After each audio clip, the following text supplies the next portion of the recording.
আমি কাগজপত্র দেখাই আমি টাকা নিয়ে তারপরে এগুলো দিছে। পরে এলো ওইখানে যাওয়ার পরে আমার ছেলে দেখছে যে সবকিছু এইগুলা কি জন্য দিছে। পরে ওইখানকার লোকেরা বলে যে আচ্ছা তোমার নাম কি? পরে আমার ছেলের সব ডিটেলস জানতে চায়। পরে আমার ছেলে সব ডিটেলস পরে তোমার তো ভুয়া চাকরি ফেলাইছে, তোমার তো চাকরি করছে, তুমি এখানে তো থাকতে পারবে না, তুমি মারে ফেলাইছে এই ধরনের কথা কয়। পরে আমি আবার ফিরে কইছি তাহলে ওইখানকার লোকের ফোনটা তো আমি কথা বলি। বলে ওইখানকার লোকেরা ফোনে কথা বলে, এরাও বলে যে এটা তো ভুয়া, এটা তো সরকারি কোনো পরিচয় নাই, তোমার ছেলেকে যদি বাঁচাইতে চাও তাহলে তুমি ছেলেরে নিয়ে যাও। পরে শেষে আমি আমার ছেলেরা পরে আমি ওই নাসিরে আর কাদের আমি ফোন করে আমার বাড়িতে আনি। বাড়িতে আনার পরে বলি যে আপনি এগুলো কি দিচ্ছেন? আপনি আমার 12 লক্ষ টাকা নিলেন, 12 লক্ষ টাকা নিয়ে আপনি এই সমস্ত কাগজপত্র দিলেন, এটা কি সরকারি কোনো পরিচয় আছে? তখন সে বলে যে সরকারি। স্যার এই মামলার বিষয়ে মানে আমি যে এই সময় আমার ছেলেরা নিয়ে আসার পরে যে আমি কাগজপত্র নিয়ে সময়ের কাছে ঘুরি, তো যার কাছে যাই আর নাসিরে ওটা আমি ঘুরে আসি। পরে নাসির আমার মারধর করে, মানে অত্যাচার করে, বকাবকি করে, টাকা চাইলে আমার মারবো, খুন করে ফেলাইবো, আমার ছেলেরে রাস্তাঘাটে পাইলে খুন করে।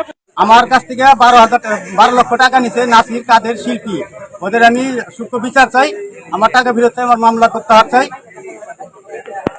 ব্যাপারে হলো আইসা ওনারা প্রলোভন দেখাইছে যে সার্ভে লোক নেবে ইউরোপ, এবং কাকা হলো সৌদি যাইতে চাইছিল, তাকে হলো জোর করে মানে প্রলোভন দেখে একভাবে লুবি দেখানো জায়গায় আমরা যে কেউ 30,000 জায়গায় 50,000 টাকা চাইলে আমরা ওই দেশে যাইতে চাবো, এরকম ব্যাপারে দিয়া কাকার কাছ থেকে 7 লক্ষ টাকা নিয়েছে এবং স্ট্যাম্প করে। আমি কাকা কোনো কিছু বুঝতো না, এখন আমি বুঝি, আমি অনার্স পরে একজন ছাত্র, আমি সেখানে হলো যে দেখছি বিএমএটি যত ধরনের ইমি অনলাইনে হয়, যে দেখি কোনো কিছু নাই। পরে ওনাদের আমি বলছি যে কাকা আপনারা আমার কাকাকে কি দিচ্ছেন, অশিক্ষিত দেখে সে বুঝতে পারে না, এরকম পরবর্তীতে উনি তাহলে বলছে যে হবে এরকম করে প্রায় 1 বছর সে হলো হয়রানি।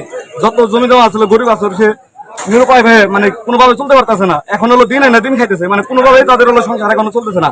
আমি এর প্রতিবাদ করলে আমার নামে একজন মিথ্যা মামলা দেয়, মানে আমার নামে মামলা দায়ের করছে।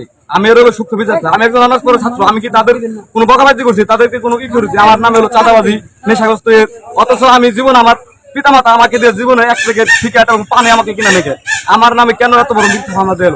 আমি এর সূক্ষ্ম বিচার চাই।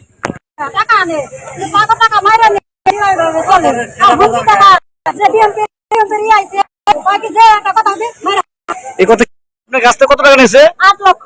কে নিছে? নাসির কাদের। তার কি চান? তার বিচার চাই।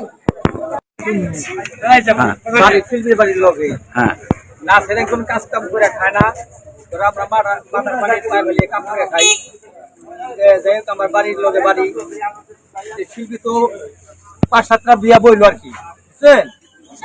এখন কতটি বিয়া বইছে শিল্পীর হিসাবই নাই, নেতা দিকে নাসির নেতা হয়েছে, বিএনপি ক্ষমতা পাইছে আর কি, তারা এই নেতার কাছে তারা করতেছে।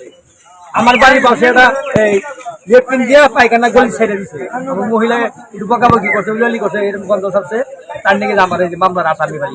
আপনার নামটা কি? নামে ছিল আমার কাছ থেকে গেল 12 লক্ষ টাকা নেয়। আমারে 12 লক্ষ টাকা নিয়ে যে কোনো একটা ভুয়া কাগজ দেয়, এই কাগজগুলো আমার যেদিন দেয়, আমার যেদিনকে আমার ওই ফেনি রেখে আসে এদিনকে আমার সামনে দেয় রাত করে, যাতে দেখতে পারে আমারও পড়তে না করে। সকালে তুমি ডিউটি দিমু, ওই জায়গায় তুমি যাই জমা দিচ্ছি। আমি জমা দিছি, কয় এটা তো কোনো সরকারি চাকরি না। আমার মনে তাও একটু ডাউট হইলো যে আমার সরকারি চাকরি না কয়। পরে আমি ওই জায়গায় আমার সে কয় কি আমার একটা ম্যাডাম থাকে, এই ম্যাডামে কয় আমি যা যা করি তুমি তা দেখবা, দেখে তুমি শিখবে, তোমার এই ডিউটি টাইম ফেলাইবো, ওই টাইম অনুযায়ী তুমি ডিউটি করবা। পরে আমি ওই হ্যাঁ কাজ দেখছি 3 দিন। আসলে ওটা কি তোমার রেলের কোনো জায়গায় দিছিল না অন্য কোনো জায়গায় দিছিল? মানে রেলের রাস্তায়, কিন্তু ওই জায়গায় কোনো মানে বাজারই নাই, মানে একদম জঙ্গল ওই জায়গায় একটা। আচ্ছা, তোমার এই চাকরি নাসির আর কাদের, তাদের কি বিচার চাও? আমি তাদের বিচার চাই, আমার বাপের, আমার মার, আমার সব টাকা দিব এবং তাদের সুস্থ বিচার চাই।